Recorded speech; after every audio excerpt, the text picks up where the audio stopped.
ஜெய் ஸ்ரீ மாதாய நமக. நமஸ்காரம். இந்த கலியுகத்தில் உங்களுக்காக போராடக்கூடிய ஒரே தெய்வம் யார் அப்படின்னா பரசுராமர் தான். இந்த விஷ்ணுவுடைய அவதாரங்களில் 6வது அவதாரம் அப்படிங்கிறது தான் பரசுராமருடைய அவதாரம். இந்த பரசுராமரை நீங்கள் வழிபாடு பண்ணினீங்க, அதாவது 30/4/2025 புதன்கிழமை பரசுராமருடைய ஜெயந்தி வருது.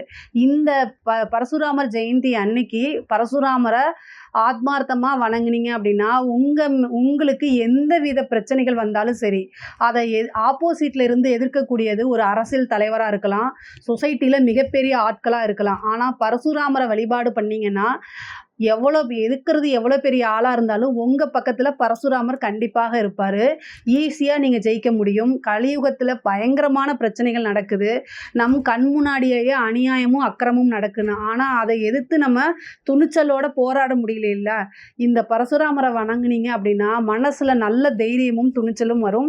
உடலில் எவ்வளோ வித பிரச்சனைகளாக இருந்தாலும் அத்தனை பிரச்சனையும் போகும். உடல் வலிமையும் மன வலிமையும் ஒருவருக்கு வேணும் அப்படின்னா அவங்க வணங்க வேண்டிய தெய்வம் பரசுராமர் தான். இந்த பரசுராமர் ஜெயந்தி அன்னைக்கு பரசுராமருடைய ஸ்லோகங்களை பாராயணம் பண்ணுங்க. ஜமத்கனி மகரிஷிக்கும் ரேணுகை தேவிக்கும் பிறந்தவர் தான் இந்த பரசுராமர். அன்னைக்கு பரசுராமரை வணங்குறது மூலிமா உங்களுக்கு தேவையான அத்தனை சக்தியும் கிடைக்கும். அது மட்டும் இல்லாமல் உங்களுக்காக பரசுராமர் எப்போவுமே காத்து அருள்வார்.